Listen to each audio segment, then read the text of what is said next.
SCP-682 must be destroyed as soon as possible. So begins the SCP Foundation file on the dreaded SCP-682, a highly intelligent reptilian monster that has, despite the Foundation's best efforts, proved impossible to kill. It may not be the most dangerous SCP out there, considering that some are capable of eliminating entire realities, but it's one of the most iconic. And you've probably heard tales of the monster that death forgot, and you know exactly why everyone is so afraid of the so-called hard-to-kill reptile. It's been subjected to some of the most deadly weapons and traps the Foundation could devise, and survived attacks from some of its deadliest fellow SCPs. But before we tell you about the Foundation's many failed assassination attempts against the so-called hard-to-kill reptile, we need a little more groundwork on what this creature even is. The first thing to know about SCP-682 is that this thing wants you and everything you know dead. Unlike some other creatures like SCP-096 and SCP-173, which are murderous but exhibit no real higher processing skills, SCP-682 possesses cunning, advanced reasoning, and even human-level logical intelligence. SCP-682 can engage you in conversation, but just talking to the creature calmly and cordially will sometimes cause it to enter its rage state, where it becomes even more dangerous and volatile. The beast is perpetually kept in a tank of powerful hydrochloric acid, melting its tissue to prevent it from reaching its full potential and going on a rampage. The creature's most terrifying asset, and the reason it's proven impossible to terminate thus far, is its incredible adaptability to any and all external stimuli. 682 is a reactive being, capable of not only surviving and regenerating from all attacks, but often incorporating those attacks into its own wide arsenal. In other words, if you're hoping to kill this thing, you better kill it on the first hit. Because if you don't, you better believe it's gonna hit you back 100 times harder. This brings us to the main event. Some of the SCP Foundation's most ambitious and frightening attempts to terminate SCP-682, or even understand how it could theoretically be terminated. There are quite literally too many unsuccessful attempts for us to list them all here, so think of this as a highlight reel of the Foundation's most prominent failures. 682 was first cross-tested with SCP-017, a humanoid shadow entity shown to be able to consume matter with its shadows and leave no traces behind. Tests on tissue samples from 682 showed that SCP-017 was able to consume said tissues with no adverse effects. However, when SCP-017 was placed into the containment chamber with the actual creature, 682 let out a horrific roar that was so loud it damaged nearby audio equipment. SCP-017 fled to the corner of the room, and 682, in its rage state, attempted to breach containment. Agents managed to suppress and remove the creature, but no meaningful damage was logged. Attempt failed. SCP-173, the killer statue, was later brought in, hoping that its thus far impeccable track record for killing would hold strong. The second that 173 was introduced into the testing area, 682 retreated to the far wall and began screeching intensely. It was intelligent enough to know what it was dealing with here. While the researchers and guards expected an instantaneous reaction, there was actually a stalemate for over 6 hours, as 682 stared at 173 continuously. Eventually, the tie was broken when agents shot out 682's eyes with high-caliber sniper rifles, breaking the line of sight and causing 173 to attack.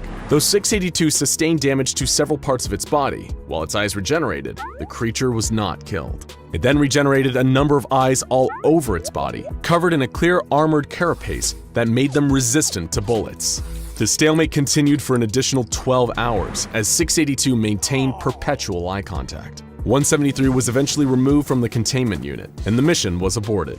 Attempt failed. In their desperation, the SCP Foundation restored to bringing in another dangerous and seemingly unkillable monster to take on 682.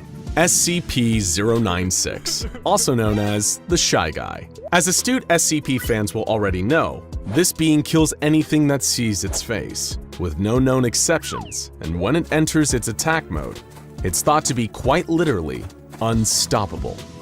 Or at least, it was. While SCP-096 was able to destroy 85% of 682's original body mass during their 27-hour battle, it was left mentally broken, wounded, and huddled in the corner. To this day, if ever confronted with SCP-682, the Shy Guy reacts in pure terror, turning away and clawing at its own face. Attempt failed. During a deadly containment breach, SCP-682 also went head-to-head organically with another iconic SCP Hall of Famer, SCP-106, also known as the Old Man. The Old Man and a shape-shifting psionic anomaly known as SCP-953 broke into 682's containment cell. The Old Man pulled both of his fellow anomalous combatants into his pocket dimension to continue the battle on his terms. However, despite losing 67% of his body mass during the ensuing pocket dimension showdown, 682 still prevailed, with the Old Man eventually fleeing back to his cell and 953 being collected and taken away by agents. Once again, SCP-682 continued to hold the title. But it wasn't just cross-testing experiments, intentional or otherwise. The SCP Foundation's quest to kill 682 led them to a number of more conventional murder methods, all with varying degrees of success. Due to SCP-682's highly adaptive abilities, some methods were discounted from the outset.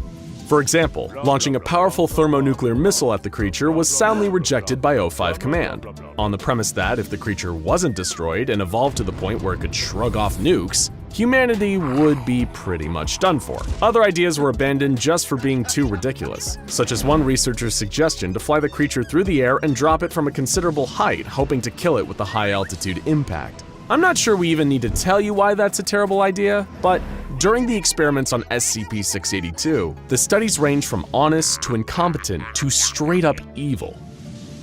One guest researcher fed 2 small innocent children to the creature just to see what would happen. He was then himself fed to the creature for his sadistic behavior, which was viewed as getting in the way of his professional conduct. After all, the Foundation is meant to be cold, not cruel. It was SCP-682 that had the monopoly on cruelty.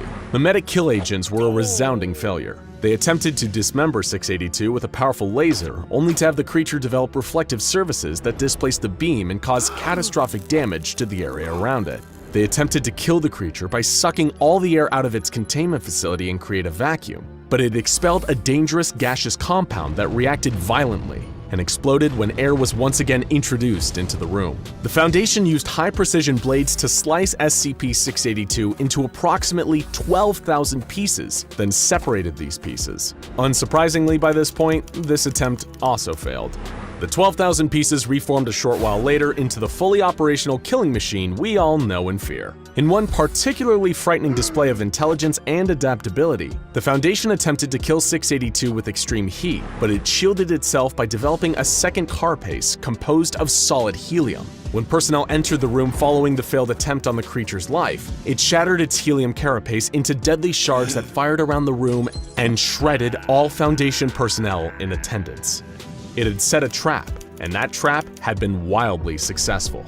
The creature's ability to adapt to seemingly any offense is unparalleled, to the point where Foundation staff have no idea how to classify this creature, whether it's organic, inorganic, or even alive at all based on any definitions we could understand. At every turn, the creature just raised more questions. What is it? Is it possible to destroy it at all by any means? Who was even trying to kill who here? Because it certainly seemed like SCP-682 had a masterful KD ratio by now. More extreme feats of cross-testing continued in the Foundation's growing desperation to eliminate this monster. SCP-162, which is a hypnotic ball of sharp objects, hooks, and high-tension fishing line, was introduced to 682's containment cell. The hooks latched onto the creature and tore huge portions off, including its entire lower jaw and one of its limbs. However, 682 was still able to breach containment, kill 11 people, and badly wound 86 others. It regenerated its severe injuries in no time. The beast was even taken to the domain of the Gate Guardian, one of the proposals for SCP-001. The Guardian had a flaming sword hotter than the sun, capable of destroying its targets on an atomic level. Naturally, SCP-682 survived and regenerated. Perhaps the most fascinating cross-test of all was between 682 and SCP-053, who manifests as a kind, innocent little girl with the unfortunate condition of causing homicidal tendencies in all who come into contact with her for more than 10 minutes. The people with these tendencies would then attempt to harm the girl, but would immediately drop dead shortly after, leaving the girl intact. The researchers present anticipated two possible outcomes here. The optimistic outcome, in which 682 enters a rage state, attacks 053, and died for good, and the realistic outcome, in which 682 attacks 053, possibly experiencing some minor injury or nothing at all, and 053 had to be removed from the containment cell. But that didn't happen. What did occur was considerably more shocking than any kind of violence. When 053 entered 682's containment chamber, the monster became uncharacteristically docile. Researchers and staff were baffled and watched with amazement as 053 approached the terrifying, immortal, mass-murdering monster and began to play with it. 682 even allowed 053 to draw on its face with crayons. Researchers thought they must have been dreaming seeing this surreal display play out. 053 even appeared to have affection for this unkillable misanthrope. It was a single act in defiance of everything they thought they knew. When Foundation personnel entered the containment cell to separate the two, 682 went ballistic and killed multiple guards. 053 also wept, sad at being separated from her new friend. To this day, despite further testing, the Foundation has no idea how or why this happened. Like many details surrounding SCP-682, it's shrouded in deeply frustrating mystery. And so the tale of SCP-682 continues, in spite of the Foundation's best efforts. The monster continues to breach containment and slaughter with some regularity, taking out its seemingly limitless hatred for not only human beings, but anything that dares draw breath. Nobody knows where exactly the creature is from, what its true nature is, or why its ability to adapt and regenerate far exceeds any known organism on this planet. Perhaps one day, through enough research and cross-testing, we can someday answer these questions with scientific precision. But until then, we only have one answer. Hatred never dies.